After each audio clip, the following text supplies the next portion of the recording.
그런데 헌법재판소에서는 왜 이렇게 늦어진다고 친구들 많이 있죠. 아니 법조인들. 근데 제가 그러니까 이게 참 어색한 장면이 아닌 게 최혜병 때 그 수사 외압 때도 똑같았어요.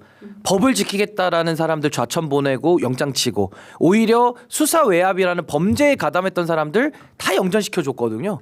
뭐 도주대사 얘기 나오죠. 공천주죠. 승진시켜주죠.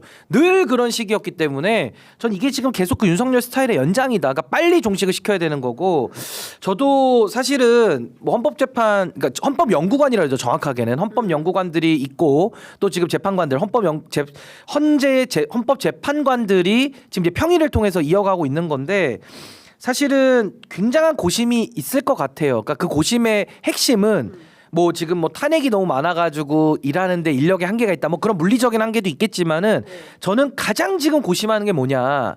박근혜 탄핵 때는 원사이드했거든요. 그래서 뭐 지지율 5% 나오고 뭐 탄핵에 동의하는 여론이 뭐 거의 80~90%였기 때문에 아마 소수 의견을 내려고 했던 당시에 뭐 조용호, 안창호 이런 사람들도 그냥 8대0으로 그냥 바로 정리가 돼버릴 수밖에 없는 그런 상황이 있었던 건데 지금은 윤석열이가 완전히 이 정치투쟁해가지고 이상한 짓을 하고 있고 거기다가 지금 여론이 막 석방까지 이르면서 지금 한 6대4 정도로 여론이 좀 잡혀 있잖아요. 그러다 보니 헌법재판관들이 영향을 받을 수밖에 없다. 그 생각이 들고 그럼에도 불구하고 영향받아가지고 윤석열이를 지금 직을 복귀시킬 수는 없는 거 아니겠습니까? 그러다 보니까 헌재 안에서는 그래도 지금까지 뭐 권한쟁의라든지 지금 네 건의 탄핵에 대해서 다 만장일치로 움직여 왔거든요. 그러니까 여론은 6대4인데 이거를 8대0으로 만들려고 하다 보니까 굉장히 지금 내부적인 진통이 있을 수밖에 없다. 그래서 저는 좀 시간이 걸리는 거는 우리가 감수하더라도 이번 주 안에는 반드시 나와야 된다. 이번 주를 넘어가면요. 이제는 뭐 다음 주에 뭐 이재명 대표 선고까지 뭐 맞물려 있고 이래가지고 완전히 이상한 그 산으로 올라갈 수가 있어요. 이 헌법재판이. 그래서 저는 이번 주 안에는 반드시 헌법재판소가 무슨 일이 있어도 저는 매듭을 져야만 할 것이다. 저는 그렇게 주장하고 있습니다. 지금 말씀 주신 대로 지금 보면 지난주에 발표된 갤럽 여론조사에서 탄핵 찬성 58 그리고 반대 37 이렇게 다소 이걸 6대4예요. 6대4. 네, 6대4긴 한데 이게 압도적이지 그러니까 58이면 압도적이라고 봐야 되는 거죠. 아니 그러니까 이제 과거 박근혜 대통령 때와 비교를 해보면 그때는 거의 뭐 85에서 90%가 박근혜 무조건 내려와야 된다. 그리고 그때는 검찰이 수사를 하고 있었잖아요. 그러니까 특검이 칼을 들고 있었기 때문에 누구도 이렇게 저항하기가 힘들었는데 지금은 어떤 물리적 강제력도 없는 상황에서 이 정치투쟁을 아주 저질스럽게 여기까지 해오다 보니까 이 여론이 박근혜 탄핵 때랑은 좀 다른 건 사실이고 그러다 보니 헌법재판소 안에서는 8대0으로는 탄핵 인용 결과를 내야 되는 당위론적 차원에서 이게 지금 현실과 당위가 좀 안 맞는 그걸 어떻게 조율할 것이냐. 저는 그 지금 내부 논의를 아주 진통 있게 좀 하고 있는 거 아닌가. 저는 좀 추론을 좀 해봅니다. 그러니까 박근혜 전 대통령 때보다는 원사이드하지 않은 부분인 거잖아요. 아마 저는 소기의 목적을 달성한 거예요. 윤석열 씨로서는 이 장애전을 펴고 정치적 소란을 펴고 막 메시지를 내고 여러분이 나를 지지해줘서 너무나 고맙고 감사할 따름이다라고 하면서 더 뭉치고 그래서 박근혜 전 대통령 때도 여론이 그 탄핵 국면에서는 엄청 이제 쏠림 현상이 있었는데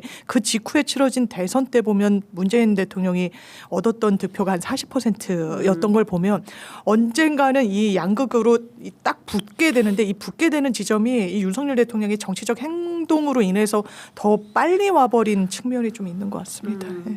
그러니까요. 제가 지금 그 여론 지역만 하더라도 박근혜 때하고 비교를 해보면 압도적 여론은 아닌 것 때문에 헌법재판관들도 영향을 받을 수도 있겠다라는 판단을 좀 하시는 거죠. 그리고 중요한 건 뭐냐면요. 박근혜 탄핵 사유보다는 한 1000만 배 더 심합니다. 그렇죠. 네, 1000만 배 더 심한데 박근혜가 과거에 탄핵에 임했던 자세의 불량성보다는 한 1000배 정도 더 불량한 거죠. 그러니까 최악과 최악이 지금 결합돼 있는 게 이번에 윤석열 탄핵 심판 과정에 나타난 윤석열의 행동이었다. 전 그렇게 봅니다. 그러니까요. 그러니까 박근혜 때는 대통령 직무평가가 4%대까지 떨어지고 부정평가가 91까지 올라가고 2015년, 2016년 전국 단위로 갤럽 조사에서 직무평가를 했을 때 이제 이렇게 큰 차이가 있는 거죠. 이제 당시에 주요 변수는 그 전국 단위의 촛불 집회, 대통령 탄핵안 발의가 된 12월에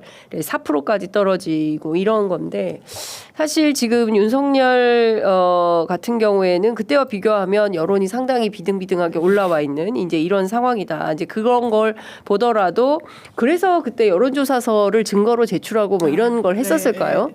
아마 지금 오히려 윤석열 대통령 측에서도 내고 있는 자료, 변론이 종결된 이후에도 참고 자료나 이런 여러 이제 소송 서류 낼 수가 있다 보니까 이런 지지율 그리고 헌법학자들이 이거는 뭐 각하 내지 기각돼야 된다라고 이야기를 하는 이런 부분들을 챙겨서 내고 있다는 보도가 있는데 네. 그렇죠. 이제 정치적 사법기관이라고 하고 언론 여론과 완전히 무관한 판단. 왜냐하면 파면이라는 거는 법리를 들여다보지만 뭐 이 중대한 요건 이런 걸 판단하는 데 있어서는 각각의 어떤 정치적 신념이나 세계관 뭐 경험치에 따라서 달리 판단 내릴 수가 있으니까 뭐라도 하나의 단서가 된다면 내는 거예요. 그걸 윤석열 대통령이 지금도 하고 있다라는 거 아닙니까? 여론이 국민이 나의 복귀를 이렇게 6대4로 원하고 있다라고 항변을 하고 있다. 그건 좀 위험한 거죠. 시간이 그럼 지체될수록 여론이란 건 되게 변동성이 있고 그렇죠. 이것이 사실상 직접적인 헌재 결과에 영향을 미쳐서도 안 되고 미치지도 않겠습니다만 이 헌법재판소 결정의 어떤 특수성을 감안했을 때 이런 소란을 아직까지도 벌이는 거죠. 이걸 빨리 아니 제도로 그래서 열어줘야 저는 됩니다. 국민의힘의 책임을 제가 아까 뭐 해산 얘기까지도 했습니다만은 네. 묻지 않을 수가 없어요. 만약에 전제를 바꿔서요. 네. 12월 3일에 내란이 터지고 12월 내로 탄핵과 만약에 내란 특검이 가동됐다고 한번 생각을 해보십시오.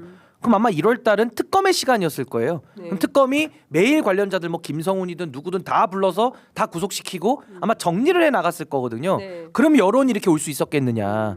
못 오는 거죠. 근데 이거를 갖다가 특검은 특검대로 국민의힘이 빗장으로 막아버리고 윤석열은 윤석열대로 정치투쟁화 시작이 되면서 완전히 이게 지금 산으로 가는 이걸 만들어냈단 말이죠. 그러니까 여론은 당연히 원래 그 장유민 변호사님 말씀해 주신 대로 박근혜 탄핵 때도 탄핵 때는 정리가 됐다가 딱 대선 뚜껑 열어보니까 거의 뭐 한 4.5 대 5.5 정도로 우리나라는 원래 대선이 양분화돼서 좀 치러지니까 거의 그렇게 나눠지는 거였는데 그 시점이 너무 빨리 와버린 거죠. 내란이 진압도 안 됐는데 그러면서 내란에 동조했고 내란에 일부 가담했던 세력들이 아주 망둥이처럼 펄쩍펄쩍 뛰면서 지금 뭐 김성훈 차장 같은 경우 아니겠습니까? 그 최상목도 마찬가지고요.